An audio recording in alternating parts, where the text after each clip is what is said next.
en el desarrollo de varias iniciativas dentro de APIX, de ASCM, sobre todo en la utilización del modelo SCORE, donde ha tenido la oportunidad de hacer proyectos pues en toda esa región con clientes muy importantes. Entonces, eh, pues bien, démosle bienvenida a Grant. Grant, at this time, I will hand it over to you. Okay. Thank you so much, Osvaldo, and thank you to AVC, the team there, yourself, Osvaldo, and Letty as well. I see us on the call. It's such a pleasure to be talking with you. It's a topic that is very interesting, and I think I want to change the approach a little bit when we talk about this topic of future-proofing your supply chain, because there's various elements that relate to this topic. So the first sort of concept that I think we should be diving into is looking at the current state or the context of what is currently happening within our supply chains, not only internally, but externally as well. And then what do we do about that? So it's going to be a case of looking at trends, looking at internal analyses of our business and the supply chain, and understanding what we can do to make a difference. So the first topic or section that I would like to jump into is really talking about a assessment that we do as ASCM. We do this assessment every year. It's the supply chain top trends. And when we talk about trends, what we're talking about is something that could happen in the future. So I myself come from a demand planning, supply planning, S&OP type background. And in the kind of roles that I've had in the past, it's about looking at what is currently happening, looking at the past, and extrapolating that going into the future.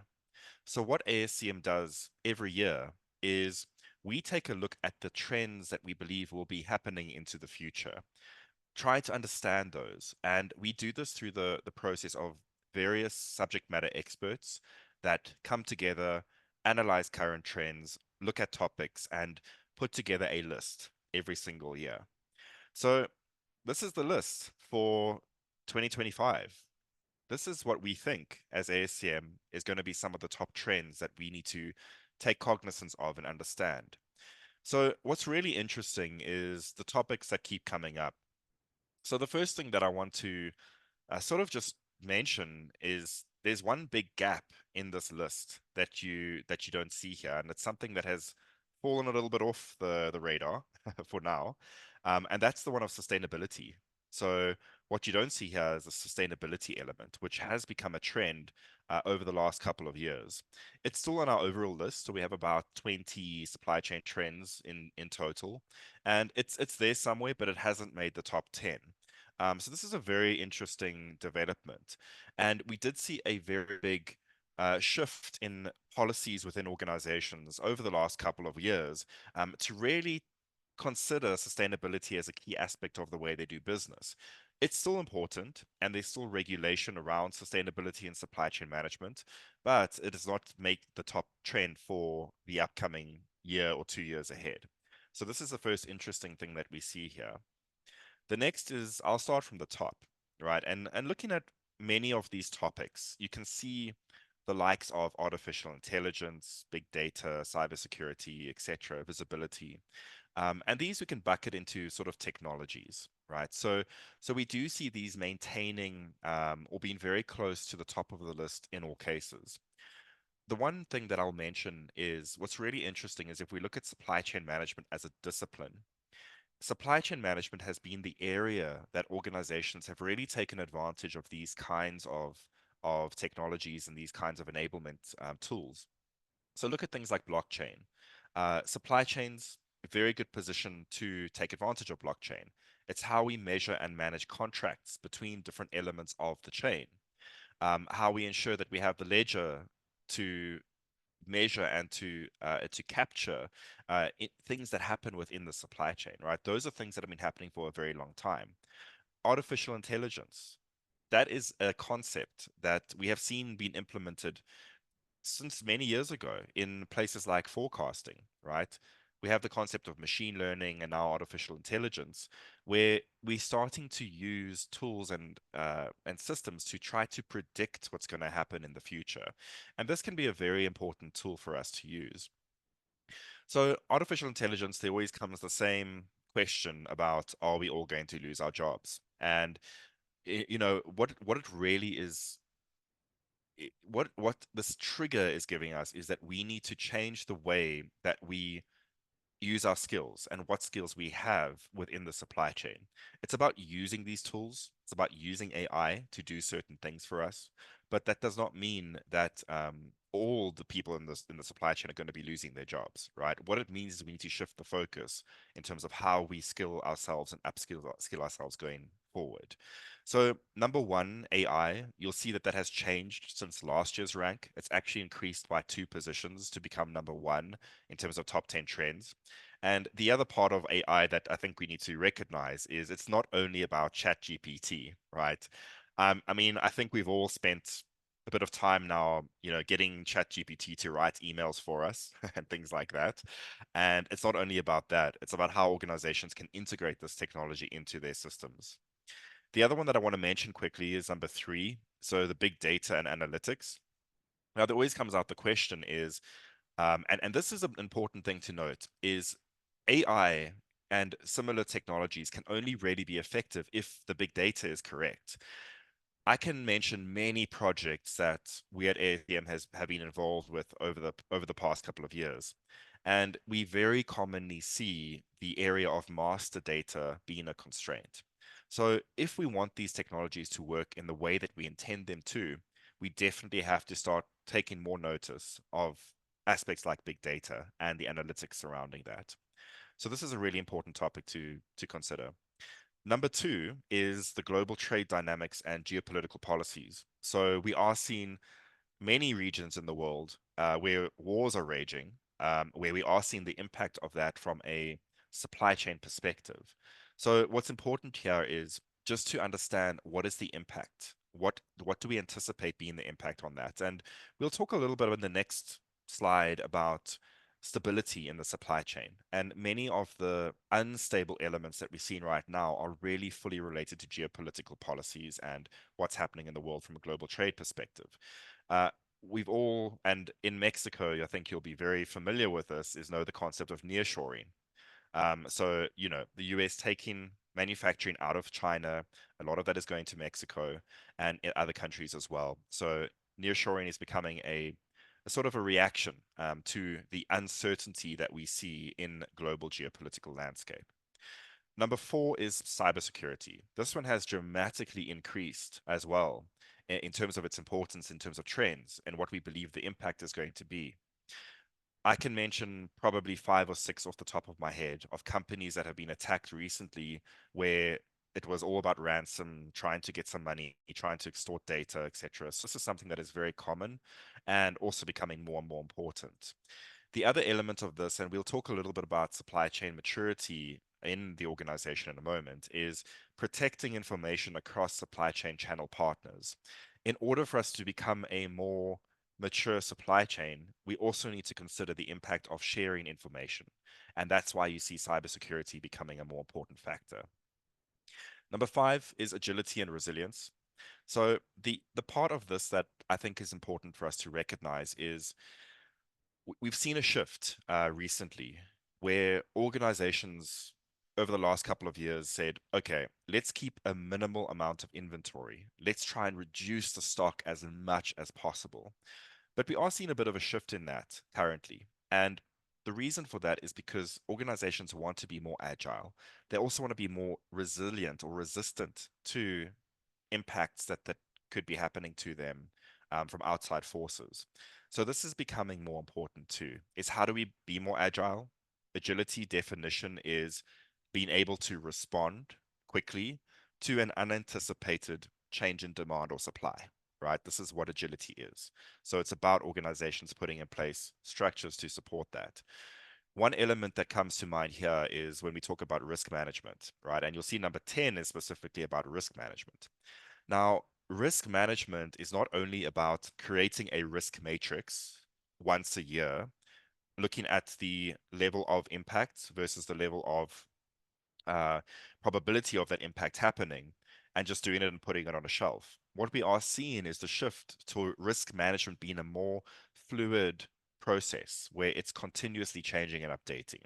So looking at new risks, understanding the impact of that and the probability of that, and then impacting with results or with something that we can do to support that risk not happening or mitigating it as far as possible.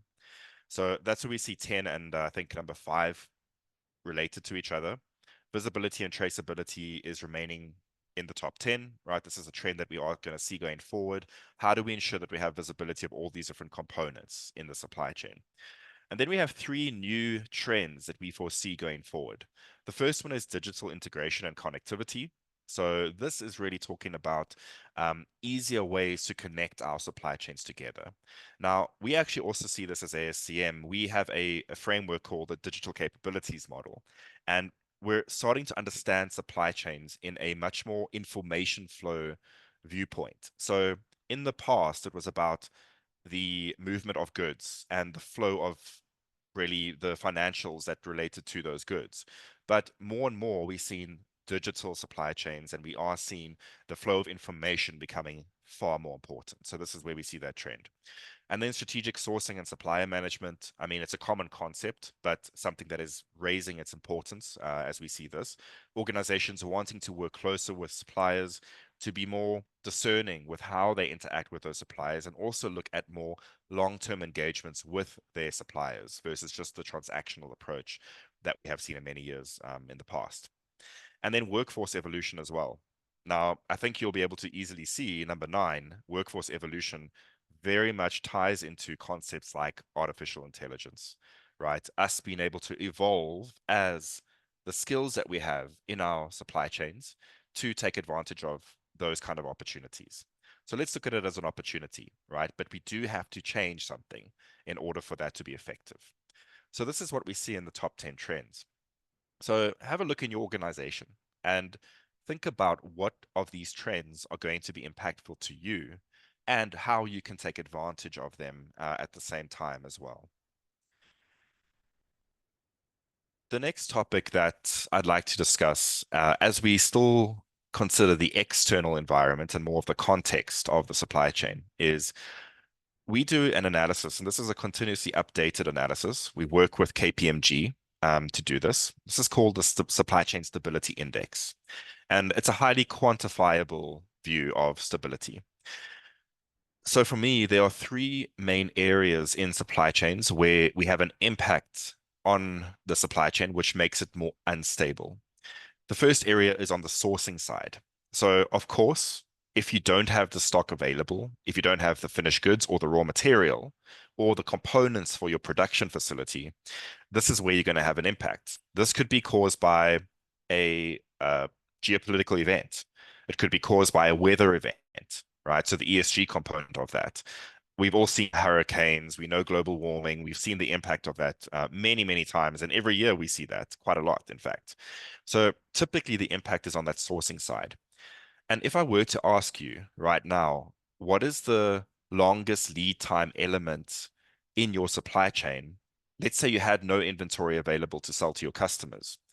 Typically, in most supply chains, it's going to be on the sourcing side. It's going to be you need 3 months or 2 months to get the raw materials into that supply chain. The manufacturing component of your supply chain is going to be quicker. Usually, you can turn that on in the matter of days. So this is where we see a big impact from a time perspective. Now, the second one, as I mentioned now, is the manufacturing component, or what we call in the SCORE model, transforming a product from one form to another. So that's an element that can also be impacted by a major event in the supply chain. Could be a cyber event, a cyber attack, it could be geopolitical, or various other events as well, right? So think about the context for different countries and for different supply chains of what events will impact you. The third one is, and this is an interesting one, is the fulfill function. So here I want you to consider if you think of your own S&OP process. Usually, the capacity constraint that we build into that process is based on manufacturing or production, as well as the supply of materials as an inbound supply chain. Very seldom do we constrain the fulfillment function. We assume it's unlimited, right? We don't constrain that very often. But we saw in recent times, just a few years ago, the impact of containers and container prices. There was a shortage of containers in the world for a number of months, and we saw prices dramatically increase because of that. So that impacted our ability to get the product from the manufacturing side to the customers. This was something that was unexpected, right? So if you think of those three, it could be impacting one of those three. So what we show here is if you look at the black line, is the level of stability. The higher it is, the more unstable we are. So you can see back 2022 and even we thought 2020 was bad. It just got worse after that. But we are seeing a bit of a slowdown at the moment. So slightly less still bad, but slightly less stress on the system. And part of the reason for that is you can see if you look at the bars to the right of the screen, you can see different elements here. There's multiple things happening at the same time. We have weather events, we have ESG events, and we have geopolitical issues on top of that. And I don't really want to go back to 2020 because I don't think any of us do. But of course, we know that the impact there was disease, right? The impact of the COVID virus and that impact on supply chains that happened at that point in time. So this is an interesting view. And of course, how we're looking at this backward looking, right? We're trying to understand what has happened. Now, looking at the trends going forward, it would be interesting for us to put together a story to understand what we think is going to happen next. It is very difficult to do, but there are methodologies and ways that we can do that. And in many cases, I hear companies saying, it's we have an item or something that's going to happen in the future, a risk that's going to happen, and we just can't predict it at all. That may be true in some cases, but what we can do is put together playbooks. What we can do is put together a plan of action or a plan B in case of an impact on the sourcing, a case of an impact on manufacturing, or a case of an impact on the fulfillment function of our supply chains. So there are things that we can do to support those. So this is a really interesting index, and we do update this very frequently. So interesting to see how this progresses over time. The next topic that I want to talk about is more internal. So internal supply chain maturity is something that we can control. We all have the ability to control the processes, the technologies we use, the metrics, the best practices that are incorporated into the supply chain. The one fact that we know as ASCM is the more mature a supply chain is, the better the performance of that supply chain, the lower cost, and the better revenue even that we foresee in that supply chain. What constitutes a more mature supply chain? Well, there's various aspects. One of the aspects is the use of best practices. The other aspect is the integration levels of processes across different areas in the supply chain. And we'll dive into that in a bit because I think that's an important topic. Another aspect is how we use technology to support the activities in our supply chain as well. Going all the way up to the top level, level 5, is where we would see companies using technologies to be predictive in their approach. So really foreseeing what's going to happen and anticipating and reacting very quickly to those activities. That's what we would constitute at a level 5, which is called an orchestrated supply chain. When we look at level 1, which we'll go through now, we call this a reactive supply chain, right? The little shop on the corner of the street, or not even the shop, the stand on the corner of the street, right, is a reactive supply chain. What they are doing is saying, oh no, we ran out of stock. Let's go buy some new stuff. Or look, we got a customer. Let's give them what they want. They're not measuring on time in full, right? They're not measuring how much inventory keeping and how many days cover we have. It's really a basic supply chain. Minimal use of best practices and not even really skills, right? And we see this in various industries. It's interesting to see components of industries that are otherwise extremely advanced have elements that are even at a level 1 supply chain in some cases. So that's quite an interesting topic. The second one level here is the reactive efficient supply chain. So try to think and see where you are in your supply chain if you look at these levels. So here, an organization will use some best practices. They will have some processes as well. The processes tend to be internal or functional processes. So let's say you have an ordering process, you have a process for manufacturing, you have a process for marketing and sales. These tend to be really independent of each other. This is what we see a lot at level two, right? We get an order from a customer, we know how to satisfy that order, but there's no direct integration into the next step in the chain, right? There might be something that happens at the end of that, but there's very little visibility at that point. So this is where we would see a level two, right? Grant, Sometimes the let best me interrupt you for a little bit. go for it, Osvaldo. We're receiving Sure. some comments that there's a black spur that everybody wants to see the level 5. And Okay. I think it's let me just do that. There we go. Is that better? yeah, okay. Sorry. That's fine. I think it's on Zoom we have that little block there on the side. So I can't see you now, Osvaldo, but that's okay. Um, so yeah, so let's just then as we move up to this. So reactive, we've mentioned reactive is just going to be more functional based, right? When we get to an integrated enterprise supply chain, we see a more company-wide focus of process. We also see technology being used across the organization as well. There's linkages between different elements. There's visibility of elements in that organization. It's a very common thing in sort of my past experience in sales and operations planning, where a less mature organization is discussing whether the number is right or not. Right? They're saying, oh, but is that actually the inventory that we have? Or why is there a difference between these two numbers? Or no, we said the sales was that, and last month you said this. This is common. This happens in a lot of companies still. But what we start to see when we become an integrated enterprise supply chain is that we have less of those conversations and more conversations about a metric gap. So a gap in our OTIF number or our perfect order fulfillment or our inventory days of supply or any of those key metrics that we were measuring in our supply chains. It becomes a more conversation about that, right? So level three, within the organization, we're integrated. Then we get to level four. Level four talks about the extended enterprise supply chain.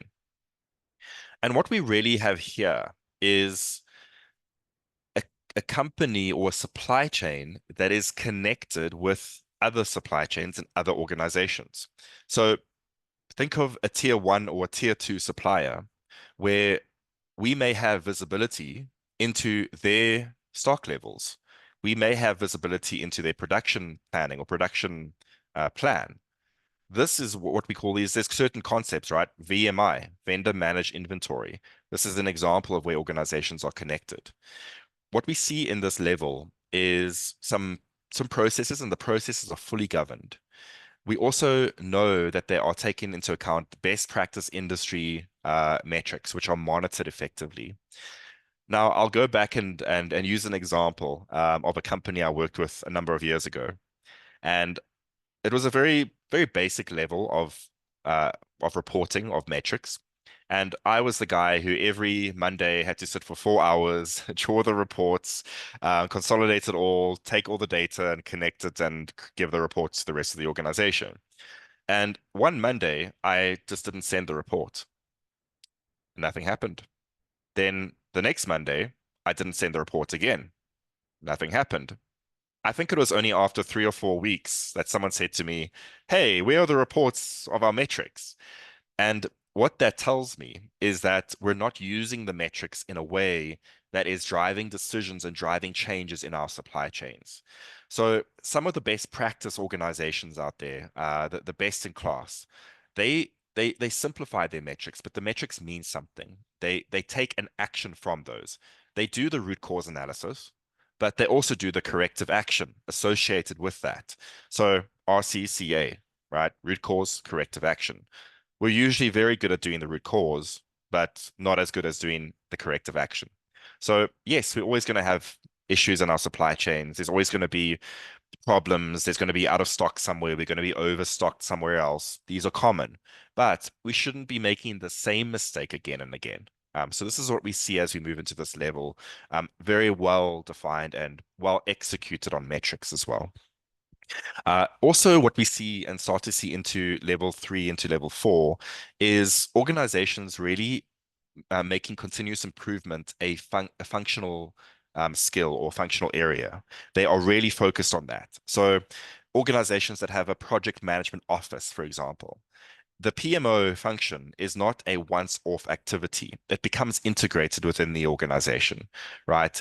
And also what we see is the connection of those kinds of projects, not just within one company, but across the supply chain network.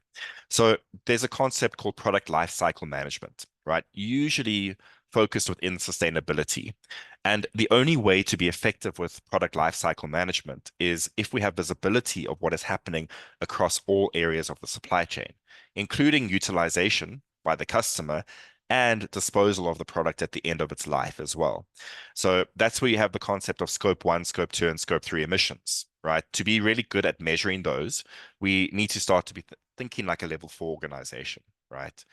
So there's one key topic here, and it's a question that always comes up is what is the typical constraint from an organization at level 3 to go to level 4? Well, the biggest constraint, and this can be summed up in one word, is trust. Different companies from different organizations need to share information. And sharing information, even to this day, has got its pitfalls. Remember back to our top trends. I think cybersecurity number 4. So these are very real constraints and very real considerations. The only way that a company can go to level 4 is by sharing some sort of information. So the onus is on how do we protect that information and ensure that there is no breach in that, right? So this is a very important step that has to be taken to get from level 3 to level 4. And then finally, an orchestrated supply chain.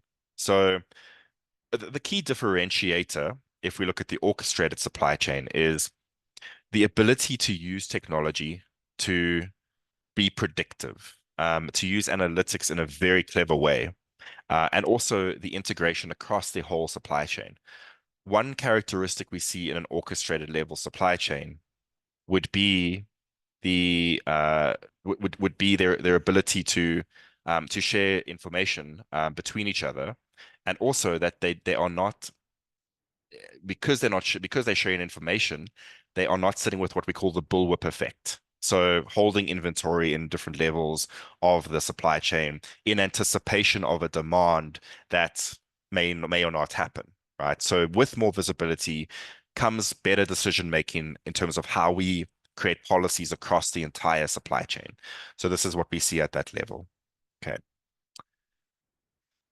So all of what I've just mentioned now relates to the context, right? Where are we right now? And where do we want to be? Okay. And I'll go back for 1 second just to keep this in our minds is imagine you're at a level 2. Can you just get to a level 4 automatically, right? Can you just jump to a level 4? And the answer I will give you is it's very difficult because I use the analogy of imagine you're born, then you're a baby, then you're a toddler, then you're a small child, then you're a teenager. It's very difficult to skip a step, right? You have to take certain steps in the supply chain and action certain things to get yourself up to the different levels. So that's just an interesting thought as you work through your own strategies in the company. So now that we've spoken about the context, let's talk about the response. The first element, and what you see on the screen here, is we actually did a benchmark study with the Economist Intelligence Unit. And in that benchmark study, we assessed various organizations across 2 things. The first one that you see here is around operational performance, or how the organization recovers from an event that has happened. How do we bounce back if we have an event that has happened, like an ESG event or a geopolitical event? Any one of those can impact on the organization. So the key questions around this that we need to answer for ourselves is what operational capabilities do I need to position my supply chain in a way that I can ensure my ability to react quickly to a risk event that has occurred? How do I position? How do I sense and plan for a potential risk? And then how do I mitigate or respond to it? So those three elements would help us to be able to recover quicker if we had an event that was happening, right, that to us. The second element is more strategic. So this is about how we adapt our supply chains. So we spoke about the trends that we anticipate coming up, and we spoke about some of the risk events that have occurred. And we should be looking at both of those in conjunction and then deciding what kind of operating model do we put in place? How do we ensure that we have the right leadership aspect in our supply chain to consider those events? What do we build? So if you look here under build, we see supplier relationships, supply chain workforce and talent. So what characteristics do those elements have in order for us to take advantage of AI, or in order for us to be resilient to a geopolitical issue that could be affecting our supply chains? The third piece of it is transform. So how do we transform the supply chain in a way that makes it more resilient in the future, right? And things like sustainability. The component in sustainability that I think typically comes up is we think of it as the green aspect, right? It's about environmental. When we think of the triple bottom line, people, profit, planet, it's usually the planet component that we're thinking about when we think about sustainability and environmental sustainability, as you see here. But actually, there's various other components. Yes, we have to be environmentally conscious, but we cannot do that at the risk of less profit or impacting our businesses. It's an and, not an or. So this is really something to consider and to keep in mind here. But what we're talking about here in this block, this green block here, is how do we bounce forward in terms of being able to build a supply chain that is more resilient and is more able to withstand what we think is going to be coming up in the future. So you can see we've got three tiers essentially of each of these. So the first tier at this level, think of this as a strategic capability. The second tier of the different capabilities at level 2, and then the third tier here around specific elements that we'd want to consider. So it's about looking at these different elements and developing the appropriate capabilities to ensure that we can reduce the risk and close the gap as far as possible. And then the other area that we can look at, and I'm not sure how many people on the call are aware of the SCORE model. Supply chain operations reference. Very useful framework, right? I'll definitely say if you have not looked at it, to go and have a look and see how it integrates everything together. But this comes from the SCORE model and how we use that. So the first part of this is when we think of metrics, when we think of the performance or the impact on performance, even if you look at the trends that we spoke about, what metric are those trends going to impact, right? Even if it's revenue or EBIT, or specific supply chain metrics, order fulfillment cycle time, on time in full, all these different areas that we need to consider. What metric is it that will be impacted? So what we believe is a very good strategy is to do a bit of a benchmarking, right? Understand what similar organizations, or even in your same organization, different parts of the organization, are achieving in terms of their metrics, to understand where could we be and where are we right now across that whole range. The other area is business process improvement. So it's pretty simple, and I think many consultant types will reasonably understand this, right? It's capturing the as is. What is it that we do now? And is there opportunity to make this different in the future? What if we're doing maybe a process that is redundant, right? If we're doing a step that we shouldn't be doing twice.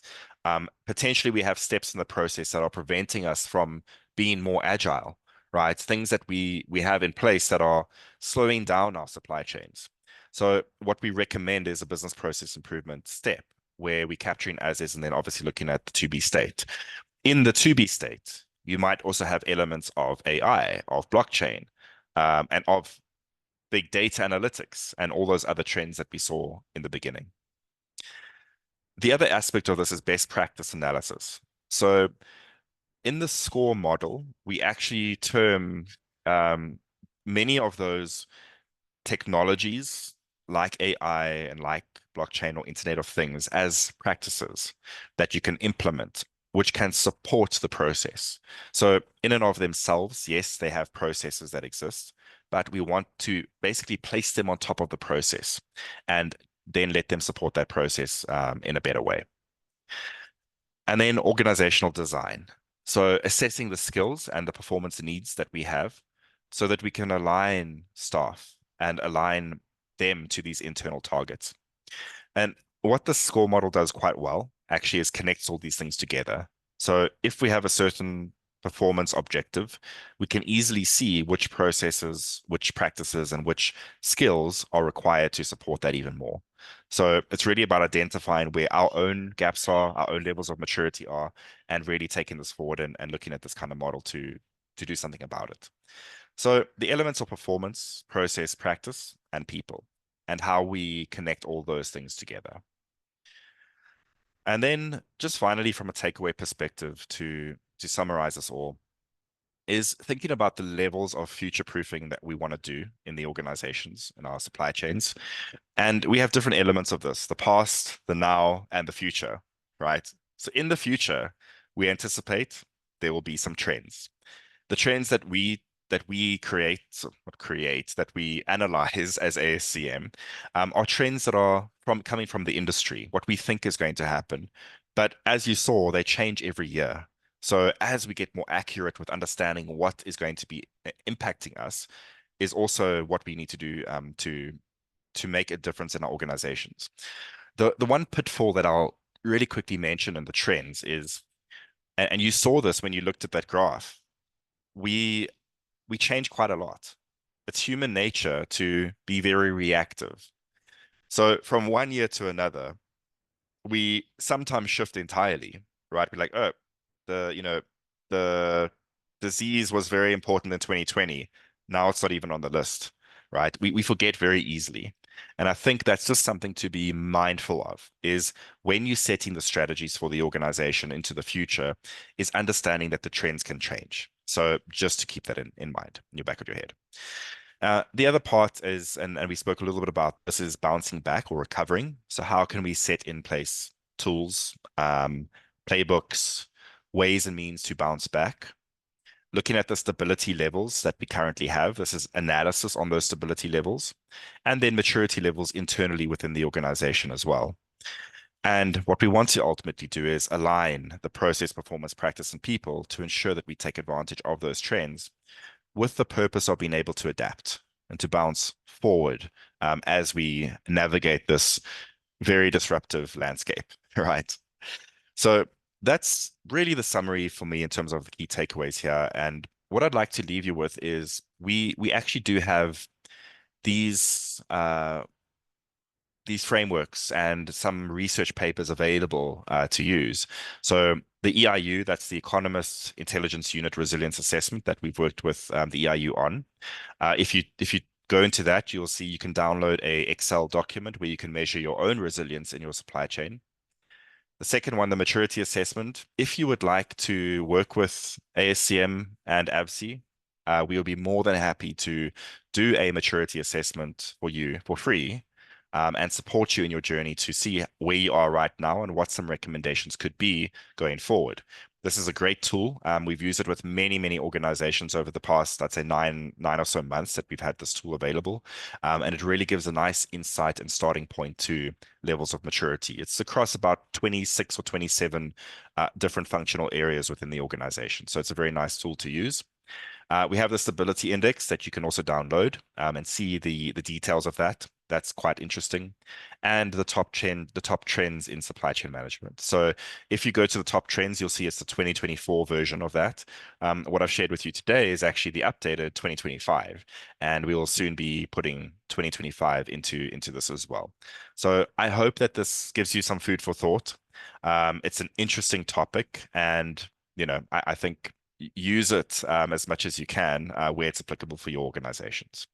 So, Osvaldo, I'd like to just say thank you to you and also to see if there are any questions or any comments from anyone here today.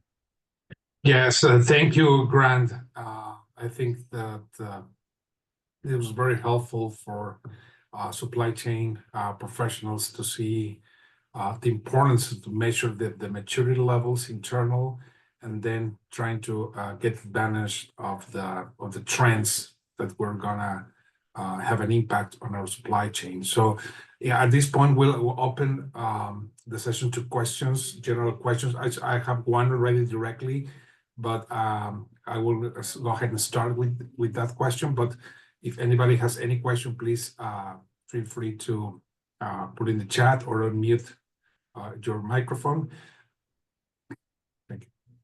I think that the first question I got is based on your experience for like big transformation projects or digital projects in the supply chain, what maturity level you recommend the company to be at the minimum, so those kind of initiatives have a bigger chance of success?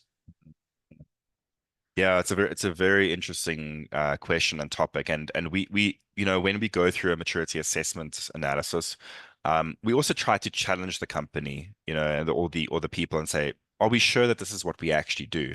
We had one company recently who I think they put themselves at a 5 for everything, and I think it was a little bit ambitious. But we do see, I think, Osvaldo, realistically, I think between 2 and a 3. Usually, this is where we see companies typically are, because if we're really honest with ourselves, usually we're sitting there somewhere. And the areas that are usually the places in the supply chain that are less mature sit in the planning function, and in the orchestrate function when we look at the score model. So those sort of peripheral elements of our supply chains, those tend to be less organized, right? Planning is always an area that we see, and a lot of the transformation programs that we've done with various organizations, we very often see the planning process being less mature. Usually, the organizations are very mature when it comes to fulfillment, when it comes to even transformation, right? So the production processes and things like that. Usually, those tend to be much more mature, but it's typically the planning and orchestrating areas that we see some room for improvement, right? And how we integrate things. So yeah, definitely, I'd say 2 and a 3, and I think from a where we want to be. Yeah, and we want to be perspective, I think, as well. So I think moving up to a 3 or 4, also one has to look at the cost and the benefit of implementing high-tech solutions in companies. And I think organizations need to do what makes sense for them. But I'd say if you're at a level 3, you're fine. I mean, there's room for improvement, obviously, to level 4, and that unlocks a lot of value. But it's a journey. Okay, thank you, Grant. Well, let's see if we got any more questions.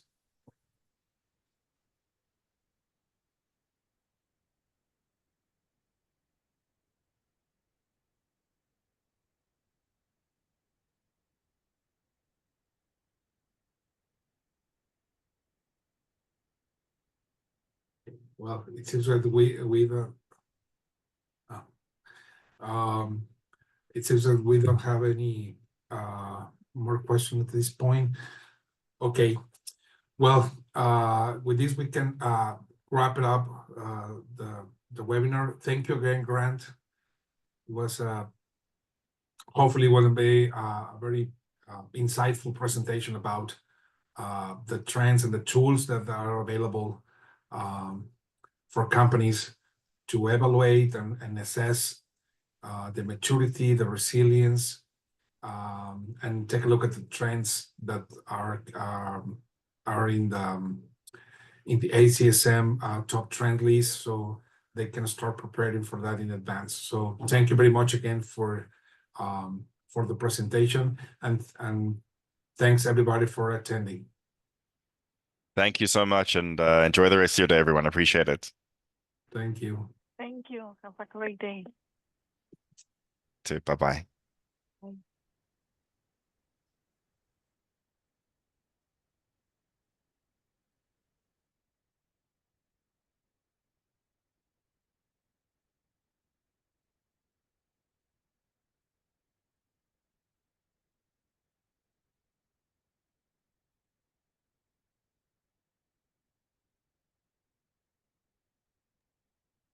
Thanks, Osvaldo. Thank you, Grant. Thank you very much. And Thomas is here still? I think he left. Yeah, I think he left. He left. Okay, he's gonna be in your team. Yes, he's going to be working in the EMEA, so I'll be focused on Europe, Middle East, and Africa, and he'll be working with me on that. Okay. Yeah, Well, not Mexico well, yet. I'm not Mexico yet, but I plan to eventually take over Mexico as well. Yeah, you're more than welcome here. Amazing, thank you. You will like, Appreciate you it will like, as you well. will like, you will love Mexican food. I do love Mexican food, for sure. Okay. All Well, right. thank you very much, Grant. Thanks, Osvaldo. Thanks, everyone. I'll speak to you later. Bye bye. Thank you. Bye-bye.